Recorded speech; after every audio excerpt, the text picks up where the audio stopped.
Research and Development Service Sector of the Mountain Province State Polytechnic College provides functional and useful research outputs in contributing to the socio-economic development of the community. In the implementation of its research services, the college is guided by the MPSPC Research Manual. This official document bears the policies and guidelines in the conduct of the research. In keeping with the needs of the times and to align it with the harmonized National Research and Development Agenda 2017-2022 of President Duterte's administration, the Cordillera Research Development Agenda, and the Heritage Trust of the Chakas administration, the Research and Development Unit of the Mountain Province State Polytechnic College has revised its research manual in 2018. The highlights of changes in the new manual includes the new organization structure of the RDE. The revised organizational structure includes the following committees: the Research and Extension Council, the Intellectual Property Rights Committee, and the Research Ethics Council. Other revisions include the expanded incentive scheme of the college. All of these are reflected in Chapter 2. The guidelines in the formulation of the MPSPC Research Agenda and Departmental Research Agenda are contained in Chapter 3. Chapter 6 covers the enhanced policy of intellectual property rights. Moreover, a new addition to the manual is the Technology Transfer Protocol, which sums up Chapter 7. Stakeholders are actively involved in the formulation of the research agenda.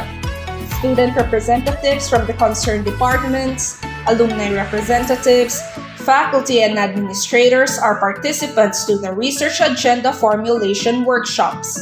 Considering the work relationship of certain agenda with specific programs, such as the Department of Education with the Teacher Education, the Tri-Bureau of the Philippine National Police, Bureau of Jail Management, Bureau of Fire with the Criminology Department, the Department of Health with the Nursing Department, representatives from these agencies are invited to give their comments and inputs.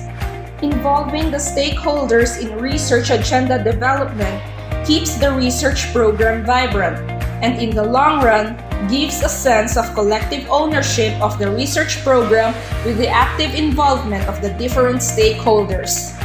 As a result of the different research workshops being conducted and through the invitation of external authorities from the field, the different departments of both Bontoc and Bontoc campuses were able to craft their research programs and were connected with the agencies they closely work with. The faculty were able to present in various regional, national, and international fora and were able to publish in reputable journals.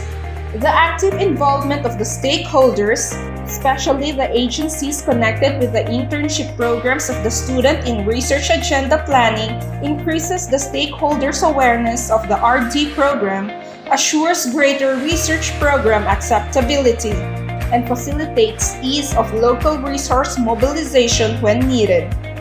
Adequate funding of research program is one of the major factors that sustain a research culture.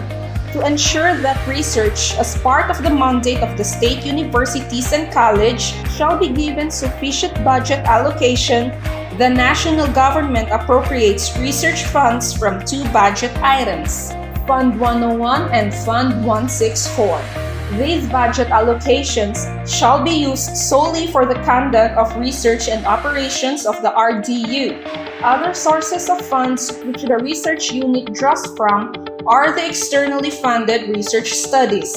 These are approved research programs by funding agencies. At Mountain Province State Polytechnic College, a special fund was coursed to the research unit. The Research Generation and Linkages sector, through ERMC Resolution Number 002 Series of 2020, determined that 5% share of its 2019 net income goes to research and another 5% share to extension services. This accounts for the 10% share received by the research development and extension sector. The strong support given by management and the unfledgling commitment of the RDE managers and researchers paved way for many research programs, projects, and studies to be fully implemented. An increasing trend in the budget utilization shows the progression and maturity of the research unit as it tries to soundly utilize the fund sources coming from internal and external fund sources. For the past years, the research unit has aggressively linked with various institutions and agencies here and abroad. Yearly, supplies and equipment items are procured and used in various projects that augment the properties of the college, thereby enabling the researchers to work productively. Research personnel were also trained in various seminars to further enhance their research competencies. Moreover, in 2018, the administration transferred to a new admin building which provided a more spacious and conducive workspaces for the RDE personnel. An extension field in the RDE is situated at the Baang Demo Farm located in Bauco Mountain Province. Here can be found the coffee nursery project, the dairy animal project, and the vegetable legume root crops production project that uses the patented MPSPC biocompost fertilizer. Consequently, adequate funding enabled the Research Development Unit to utilize its major final output performance indicators as required by the oversight agencies. Additionally, the funds secured from external funding have further improved the existing facilities of the college and capacitated further the faculty and research personnel to build on their own research expertise. Observing the scheme of having a counterpart of MPSPC with funding agencies has spread out a fiscal responsibility between MPSPC and the funding agencies that work with the college. Additionally, partaking in the income generation share of the college that subsidized the payment of the job order personnel of the research unit has contributed to the effective delivery of its research mandates. Recognizing the essential role of monitoring research studies, projects, and programs, MPSPC institutionalized its research and extension monitoring tools through ADCO Resolution Number 137 Series of 2015. Likewise, to safeguard the intellectual property rights output of the faculty, especially those born out of research, the research unit is guided by its intellectual property rights that is stipulated in the research manual. To further ensure that the faculty researchers adhere to research ethical practices, the college has its functional institutional research ethics committee that scrutinizes the research proposals of the faculty before these are subjected for technical reviews. Under the capable stewardship of the current administration, the research programs and activities of the college have taken a strong impetus. The faculty and staff conduct research studies in line with their respective disciplines. A college research council review is conducted for ethical evaluation by the Research Ethics Committee, followed by a technical review by the panel of evaluators. To further entice the faculty to publish in refereed and Scopus Index journals, the management fully implemented the expanded incentivization scheme, which gives cash awards to research outputs like copyrights, patents, utility models, and Scopus Index publications. Ever mindful that the strength of the research pillar rests on the competencies of researchers, management provided the different avenues for professional growth, such as sending them to training, research presentations, funding publications, conducting research write-ups, workshops, mentoring of experts, and pairing veteran researchers with novice researchers. Moreover, research pairing, collaboration, and mentoring were adopted as a regular practice of the research sector.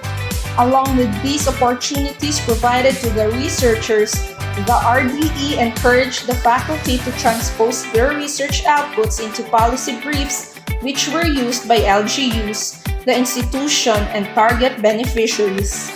Others with commercial value, such as research patent on biocompost and incidental research products like coffee seedlings and dairy milk, were sold in the locality, proceeds of which were added to the income-generating projects of the college. As a result of the assiduous monitoring and evaluation of the research of the faculty, MPSPC was able to comply with the deliverables that were targeted at the start of the year. Moreover, the physical targets of the Department of Budget were realized for 3 consecutive years, and the research performance of MPSPC contributed to its present SUC Level 3 status.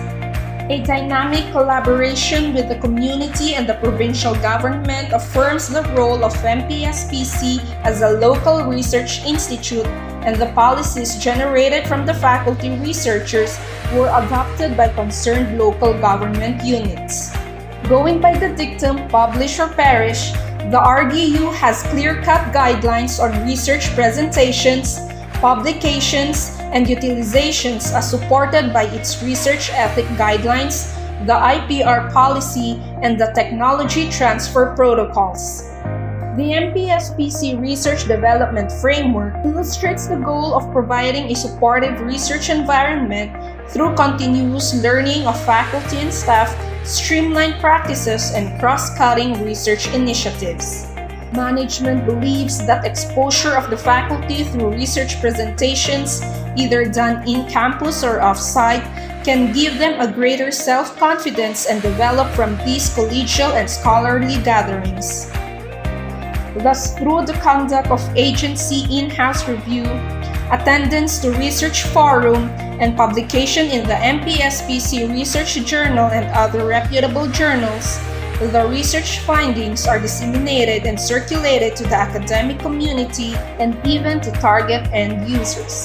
To sustain the research engagement of the faculty, the research sector gives a strong recognition to these productive efforts by fully implementing the research incentives such as giving of cash awards, downloading and giving a certificates of recognition to faculty presenters and awardees.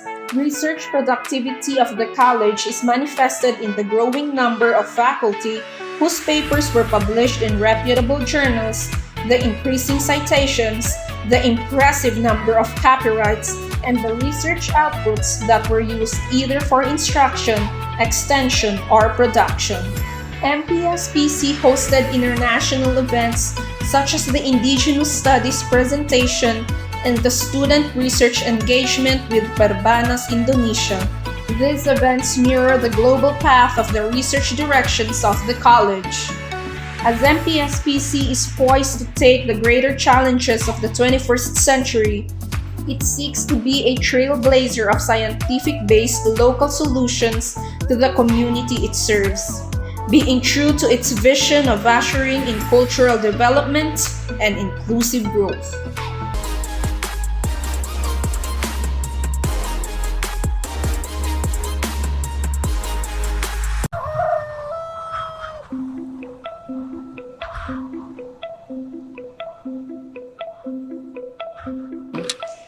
As a service-oriented unit, the Teacher Education Department has remained steadfast in its commitment to bringing the extension programs to its partner schools and communities.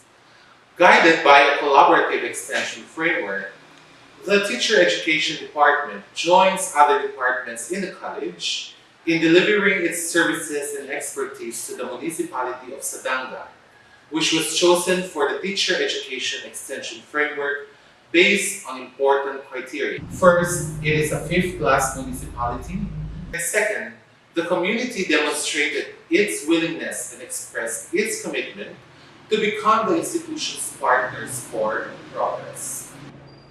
Since 2014, the Teacher Education Department, through its extension program as enhancing the development of partner schools towards quality education through relevant extension projects and activities, has offered trainings and seminars for teachers and students of Sadanga on action research, investigatory projects, instructional materials development, journalism, inclusive education, and teaching strategies for social studies in the 21st century classrooms. So, by signifying their intention or their willingness to be partner, then we did an initial coordination with them, planning with the partner schools, and after that we conducted the training.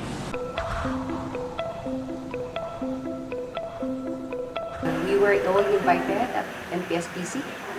So all the school heads there and some representatives of the teachers joined us in planning the activities, programs, and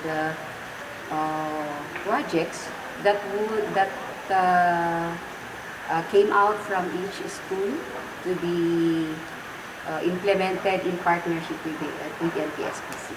Through this partnership, we expected that this will create greater impact because the attention, the technical assistance and the service is focused on teachers with small number, with small group. The school head also believe that the services of MPSPC enhance more the teaching strategies of the teachers, especially in the construction of instructional materials. Attended the training at your school. That's the time that we were able to design during the Photoshop. That's the time that we learned how to design our modules, the activity sheets. And I have been thinking on how to meet the needs of the learners. But when I joined that training, it is there where I learned how to adjust my standard to the learners and how to and it is there where I think of applying social justice in the classroom. We have learned so many strategies wherein we applied in our teaching in order to address the needs of the children. I was once a school paper advisor, and through the trainings that you have conducted, that was way back 2015, I think, bringing my staff, the children there at the high school, to join the high school students in the journalism training. And I was so happy and grateful for joining that activity because we were able, even if we are still starting to make or to improve our school paper, we are so happy that we reached the national level press conference. And teachers who joined the trainings, especially on teaching strategies and the Adobe Photoshop, it was through our observation, they applied them, the skills and the knowledge that they acquired from those trainings. Makikita mong visible, makikita mo sa kanilang outputs in the classroom teaching and the IMs that they have produced. Part of the school heads also, when we have a team supervision, when we conduct our team supervision with different schools, we observe that many of the teachers improve their teaching strategies after all the conduct of this training conducted by the MPSPC, especially in making instructional materials. At least they apply the Photoshop and they provide varied activities in their teaching. I was able to produce at least two action researches. From the results, the school head and the teachers were able to realize how the findings help us to improve. Regarding also the outputs of some teachers, especially in Bulwang, 100% of the teachers, or 8 out of 8 teachers, submitted their modules and themes in the school level and it was evaluated in the division level. So out of 48 na submitted na SIM, I think 13 were quality assured. And because of these instructional materials, the performance of our learners improved, and they met the target of the division, that is 85%. And the school also was awarded as in the district because they produced more quality assured learning materials, so they were awarded as the best performing school. Indeed, the results of the impact assessment conducted with the institution's clientele displays evidence of the skills and knowledge that they acquired through the department's sustainable extension program.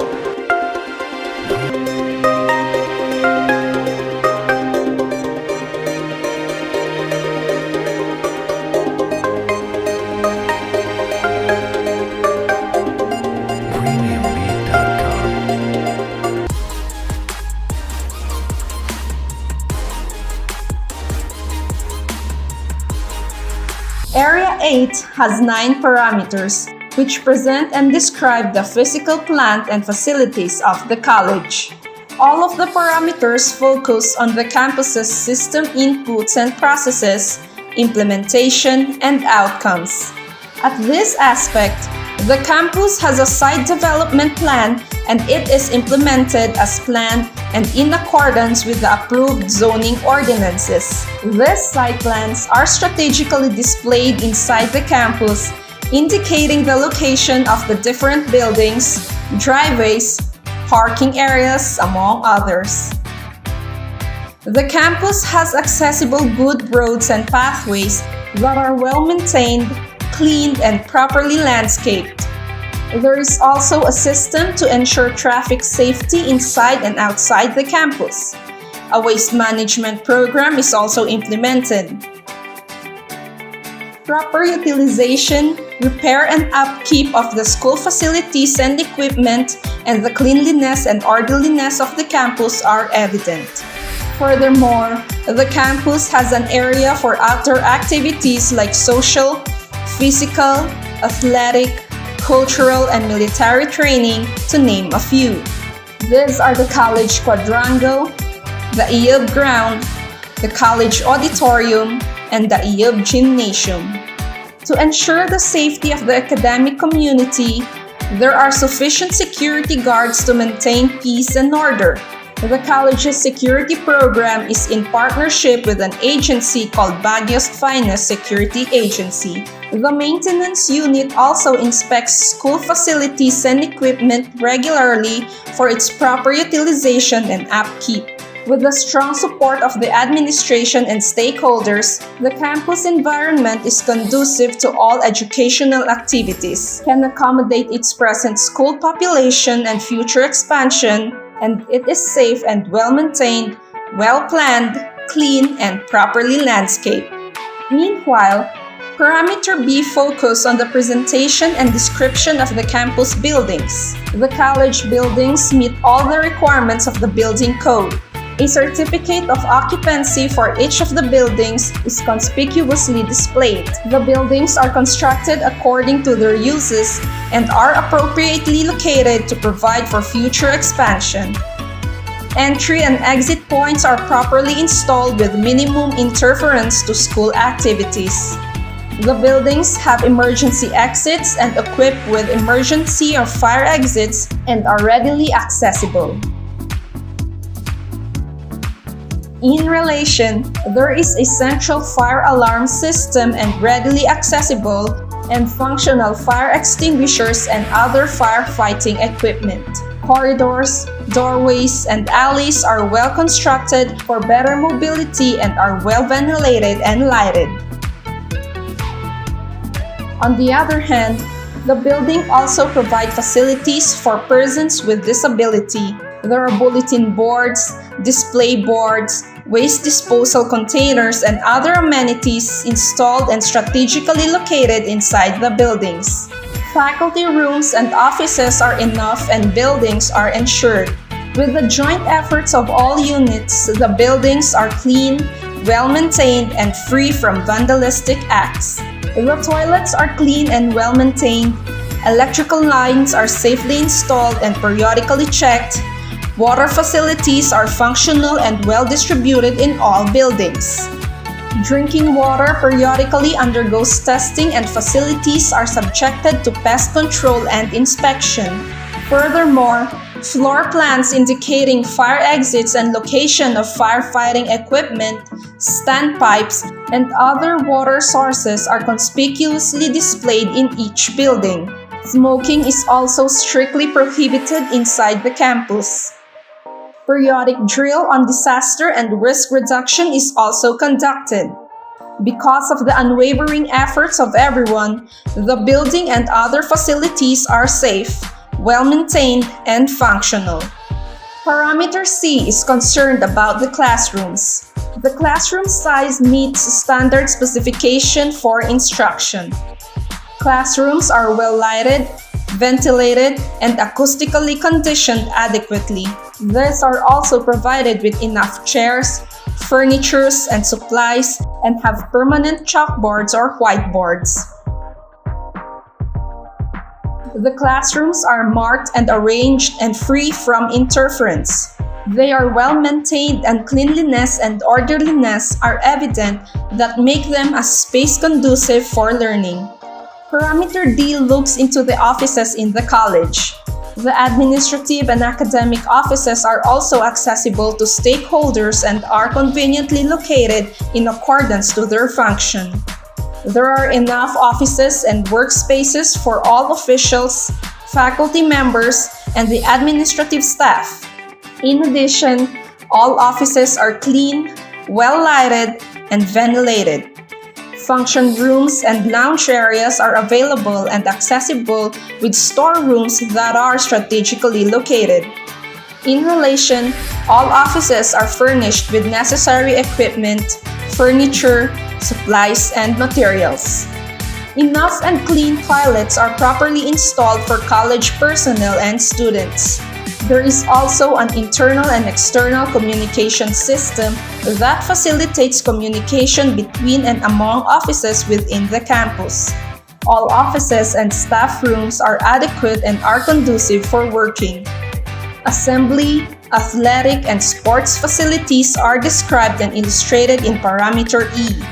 There are adequate function rooms for the conduct of meetings, conferences, convocations, and similar activities.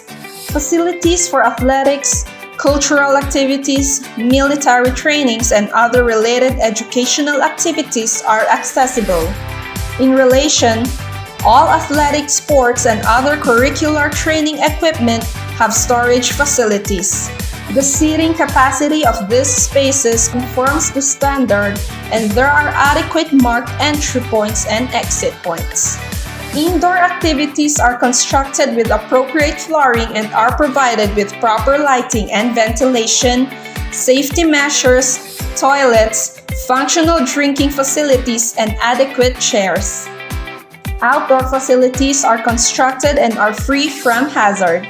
These facilities are provided with suitable surfaced floors and are appropriately laid out for a variety of activities. These spaces are also properly maintained and secured and are installed with a drainage system. The assembly, athletic sports, and cultural facilities are sufficient and varied to meet the requirements of the institution. Audiovisual rooms and facilities were constructed with appropriate equipment and are utilized in support of the teaching-learning endeavors, such as but not limited to video or overhead or slide projector, sound system, LCD projectors, and screens. In short, all indoor and outdoor facilities are well equipped and properly maintained. The medical and dental unit are featured in parameter F. The college's medical and dental clinic is equipped with the basic facilities such as a reception area, a records area, an examination or treatment room, and toilets. Potable water is available and sufficient.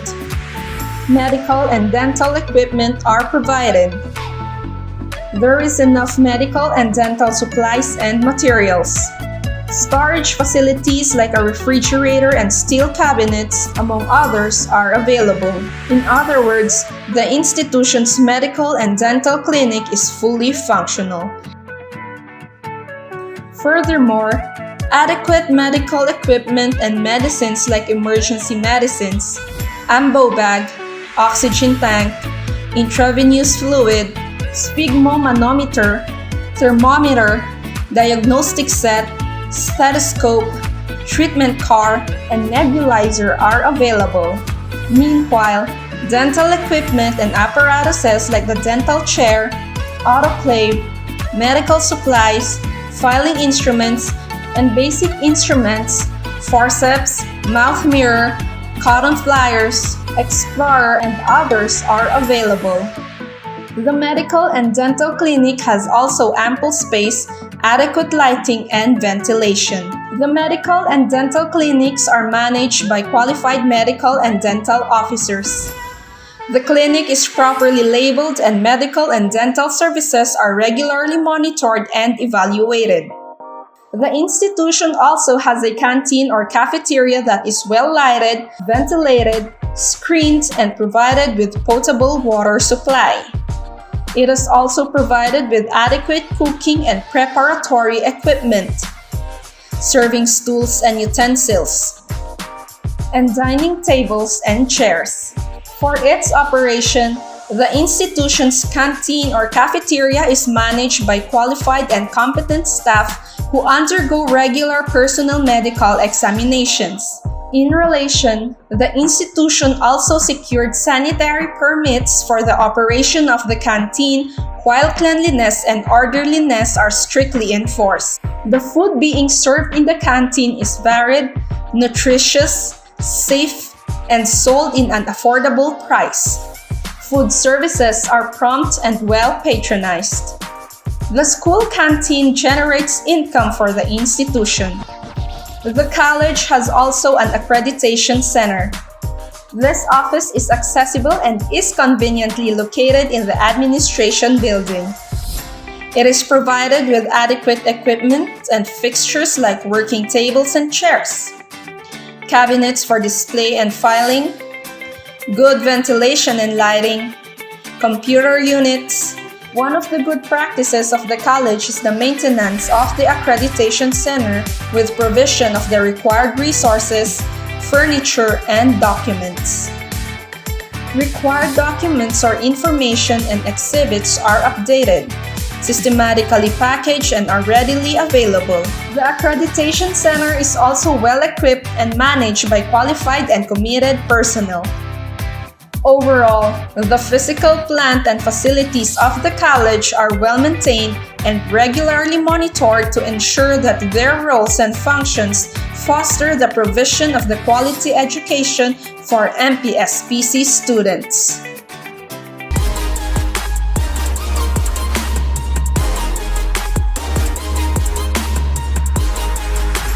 Welcome! You are now in Area 9. We will tour you around the different laboratories of MPSPC.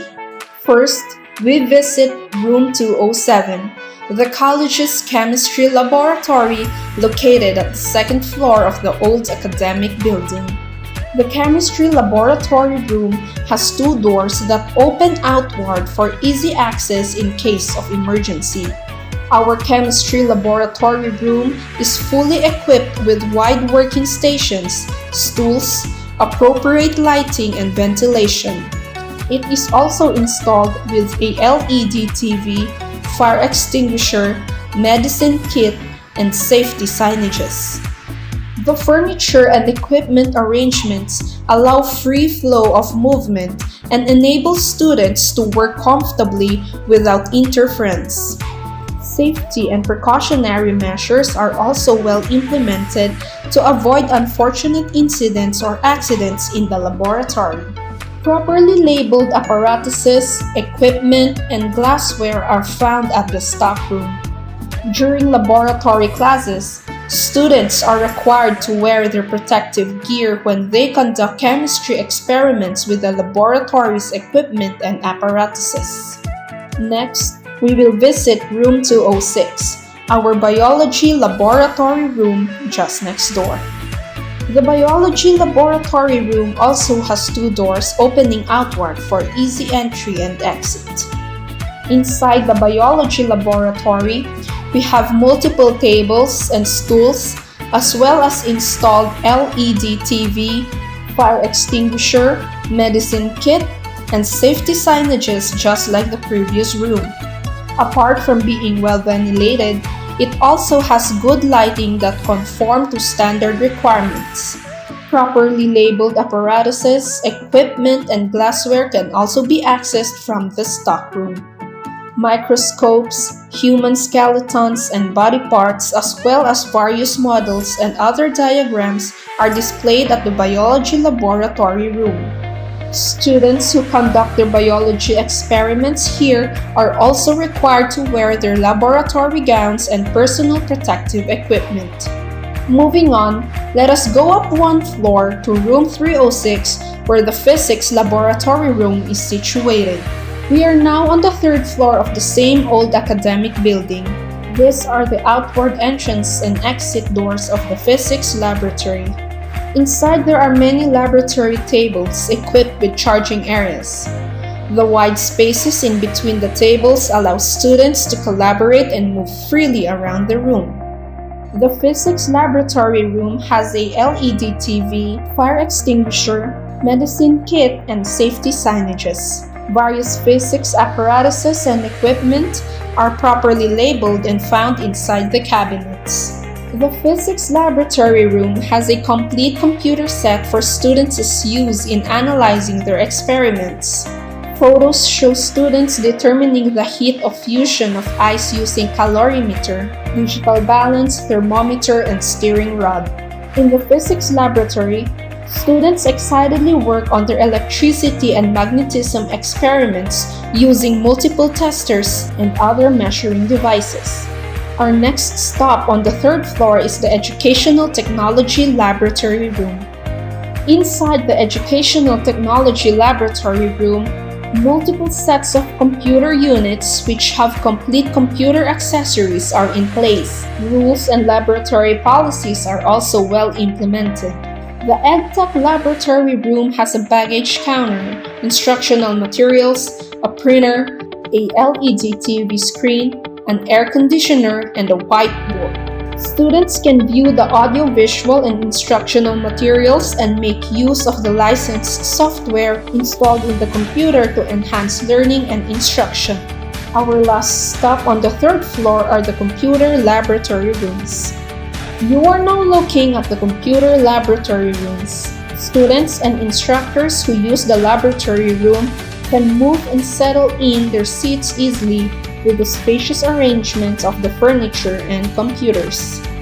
Just like the Educational Technology Laboratory room, these rooms are equipped with complete computer units with complete set of accessories: a baggage counter, whiteboard, projector, LED monitor screen, printers, Wi-Fi or routers, air conditioning unit, and licensed computer software and applications. Now, let us walk up to the fourth floor and visit the Speech Laboratory room. The Speech Laboratory room is found in the fourth floor of the old academic building. It has recently been renovated and updated. Its two doors, opening outwards, allow ease in entering and exiting from the laboratory. In this room, we can see complete computer sets placed in individual cubicles with the main control unit or faculty computer unit in front. The room has air conditioning and lights that foster an environment that is conducive for learning. A projector is placed for audiovisual learning purposes. Students enhance their speech and presentation skills in this laboratory. We now exit through the back door as we will go up to the auditorium. This is the entrance to the auditorium. We are greeted with a spacious, well-ventilated, and naturally lighted area which can accommodate up to 800 people. When we look at the front, we see the elevated stage complete with a podium and a screen projection. The auditorium is completely equipped with various lightings, sound system with complete sets of functioning speakers, electric fans, chairs, projection screens, pulpit, maintenance equipment. Students and teachers conduct their physical education classes, orientations, conferences, and extracurricular activities in the auditorium. Let's go down one floor and go to the other building to visit the other natural science laboratories. We are now in the new and improved natural science laboratory rooms, rooms SB4A and SB4B. These rooms are intended to accommodate bigger classes with laboratory courses in the natural sciences. Multiple tables, stools, whiteboard, first aid kits, and water sources are installed. It is also well ventilated and equipped with appropriate lighting for wholesome laboratory learning experience. We are now headed to our final destination. Our last stop for this tour is the audiovisual room. It has two doors, opening outward for faster entry and exit. Oops! Before entering, please notice the friendly reminder posted outside the AVR. Upon entering, we can see installed theater seats and other equipment necessary for an audiovisual room. The audiovisual room is fully functional and it has an air conditioner, a podium, a TV, a whiteboard, and an Epson projector. Faculty and students conduct engaging lectures, presentations, meetings, and seminars in this room. An operator stays inside the AVR cubicle to operate the sound system and to control presentations during conferences and meetings. That is all for Area 9. We hope you had a great experience touring around the laboratories of MPSPC.